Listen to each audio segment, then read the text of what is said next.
I said, I must kill Santa for killing Obi-Wan. What's up, peoples? How's it going? Welcome to part 2 of our second attempt at the murder mystery prompt on AI Dungeon. If you enjoy this episode, don't forget to leave a like and subscribe. So when we left off, we had just killed 2 men with flames from our fingertips. We had killed a third man by shooting him in the head. He was a fat guy. And after killing the last 2 guys we killed with the flames from our hands, our character proceeded to say, all right, that's 3. He's keeping track of his kills like a good assassin would. However, we're not an assassin, we're a detective, but you know, in AI Dungeon, you can be whatever you want to be honest.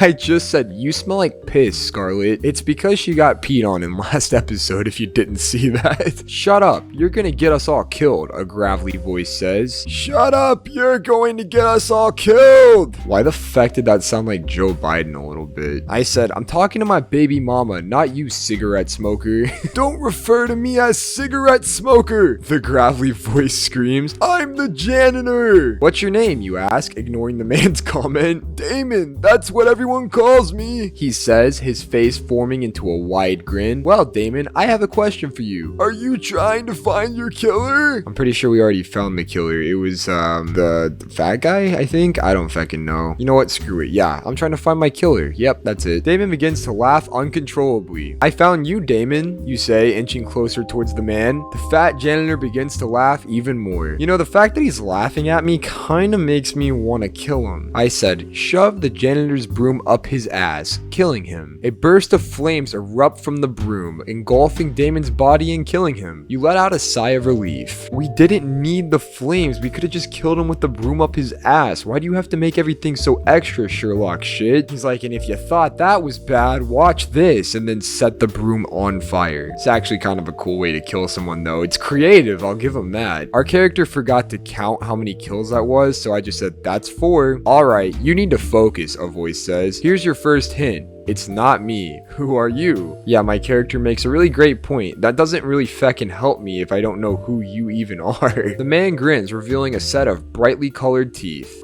Is it Obi-Wan? I hope it's Obi-Wan. I'm gonna kind of try to lead the AI to say it's Obi-Wan. I said, are you Obi-Wan? Yes, that's right. And you are? Yes, it's Obi-Wan. Yes! An upcoming writer interested in the lore of the island. Well, don't know what the feck my character is going on about, but I'm just happy Obi-Wan is here. This is like the first character that the AI has allowed to be a part of the story since the fecker died at the beginning. Who was it that died? It was feckin' Ted Bundy. He's like the only name that's been mentioned. The AI still hasn't mentioned anyone's name. I had to do it. Ah, a writer. Fantastic. This will be a great test. Now, you need to find the person who killed me and stop them from killing the first 4 Santas. Obi-Wan, you had me. You had me excited, and now I don't really know what to think because you just said some dumb shit just then. What are you talking about? I just said, you have to help me. Sorry, kid. I'm not your help. I'm dead. Now go search for number 5. I'm sure he's out there. You walk out of the room feeling powerless against Christmas lore. I just said, Obi-Wan, who killed you? Santa? No, Santa died in 1699. I'm referring to his son. What? Why is Santa a part of this? What the feck? His son, who was banished to Earth, he died in the 19th century. During his exile, he killed his 5 fathers to ensure his position as the only Santa. How do you know this? I'm just letting the AI go on with this. This is very entertaining. I'm dead, remember? You begin to tear up, thinking about the lonely existence of Santa's son. Aw, don't cry, kid. Here, hold on to your broom. He's like, here, take this broom I just pulled out of this guy's ass.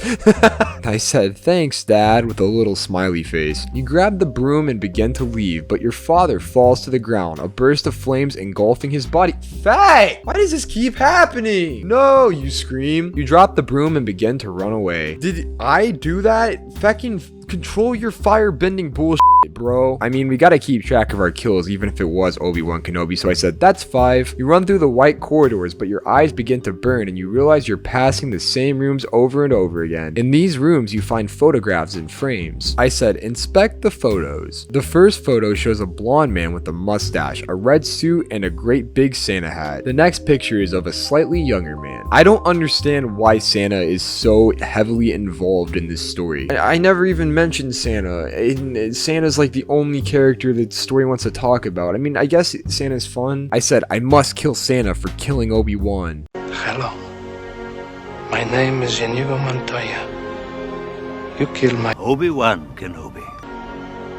Prepare to die. You begin to laugh, a disturbing and horrible noise that makes the pictures on the wall bounce. The pictures begin to change as if being pushed by an invisible hand. Well, that's really poetic, AI Dungeon. I don't really give a feck. I said, find Santa Claus. You run down the final corridor and burst through the final door. You're in a kitchen with a large Santa Claus at the end of the room preparing a present. Ready to die, you jolly bastard? You charge forward and ram the Santa Claus, but he does not die. Instead, he grabs the end of your broom and rips it from your grasp. Oh, I'm sorry, you say, falling to the ground. I'll take that as a yes, the Santa Claus says, turning and pointing at you. I said, you killed Obi-Wan, now you must perish. The jolly Saint Nick brings down his fist and hits you in the face, knocking you to the floor. Well, that wasn't very jolly of you. As you groan and bleed from the nose, he brings the broom handle down on your head. Alright, a little bit of competition here. I like what I'm seeing. Too bad for Santa Claus, I'm a feckin' firebender. I said, summon flames to engulf Santa Claus. The red-suited villain walks forward, dragging your broom behind him. No, I really meant it when I said that, AI Dungeon. I wasn't just asking nicely. He grabs the broom, pulling it forward with a vicious yank. You grab a candlestick, pulling up onto your feet and swinging. Are we fighting Santa Claus with a candlestick right now? Is that what's happening? I just said firebend his ass. You fire a blast of flames directly into the face of fat Santa Claus, tearing a hole of fire in his jolly countenance. You push him away, sending him smashing to the floor. You blast him again. You fire a stream of fire, melting the knees from under him. Oh my goodness. He falls to the floor with a thud, but you're not finished. I said, any last words? Merry Christmas to you too, Santa Claus says.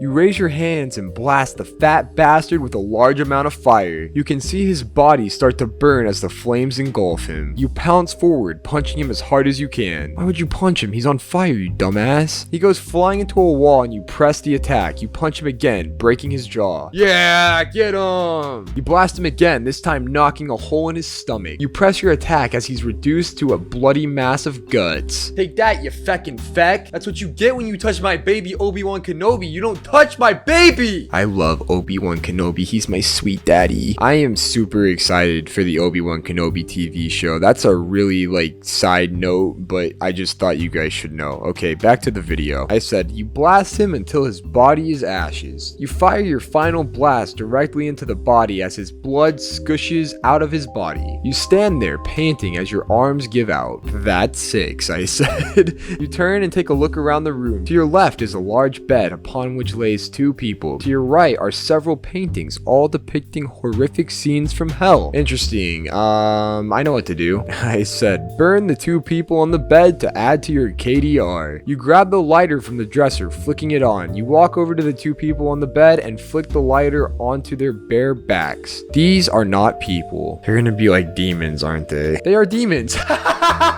Dude, I know AI Dungeons so well now. Flames leap up from their backs, quickly engulfing the pair. You watch as they scream in pain before a large plume of smoke obscures your vision. I'm gonna prematurely count that as 8. I said, that's 8. You walk over to the doorway and look out into the hallway. To your right is a large open door leading into what appears to be an office of some sort. To your left is a short hallway with a bathroom at the end. You can continue down the hallway or go through the bathroom. Let's go to the bathroom. You walk into the bathroom and turn on the light. You look into the mirror and gasp softly. How do you gasp softly? I don't know. I don't feel like that's a thing. The reflection looks back and you let out a small scream. I mean, I'm assuming it's trying to say that the reflection has a mind of its own, but reflections always look back, buddy. I just said, punch the mirror really hard. You let out a shout as your fist breaks through the mirror. You can hear the screams of your sister, Lucy, as she falls to the bathroom floor. Her blood spraying across the floor. The screams quickly stop. So her name is Lucy shit?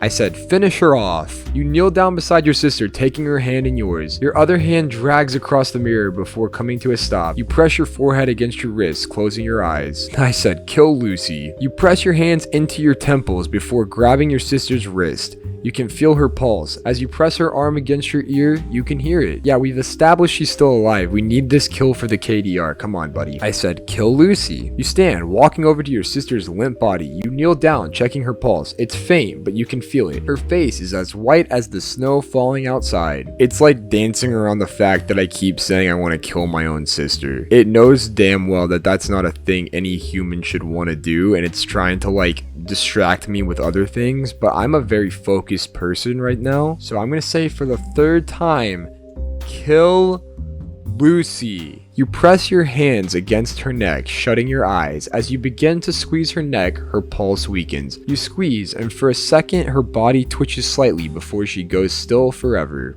And that's 9. You stand, staring down at your body. For a second, you think of your sister. You can see her lying there, dying in front of you. I said, thanks for being the 9th. You stand in the doorway for a second. You think of the man who burned. There have been 9. You wonder who the 10th will be.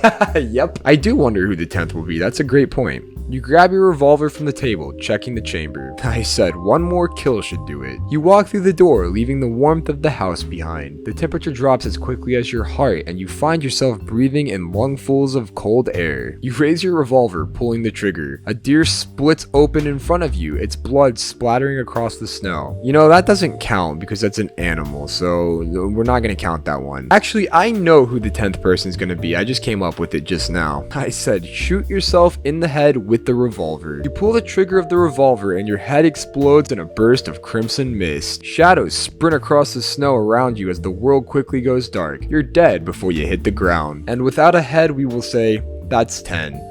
A burst of light accompanies your death and you find yourself floating in nothingness. That's 10, a voice declares. Welcome to Dead Man's Barn, Mr. Tenero. Well, we got a cool nickname in the afterlife for killing 10 people. Mr. Tenero. That's a better name than Sherlock. Well, I hope you guys enjoyed this episode. It turned out to not really be a murder mystery in the slightest, but we got to kill 10 people, so I count that as a win. It turns out we were the murderers. I don't think that's the way it was intended to be, but you know what? When I play the game, you should expect things like this. If you enjoyed this episode, please leave a like and subscribe to the channel. You also can leave a comment linking any future prompts you'd like for me to check out. I love to hear from you guys, and I don't hear from some of you often enough, so how are you guys doing? I miss all of you who used to talk all the time and don't anymore. Tell me how life be. Other than that, I hope you're having an amazing day. Appreciate you for spending time with me, and I will see you guys next time.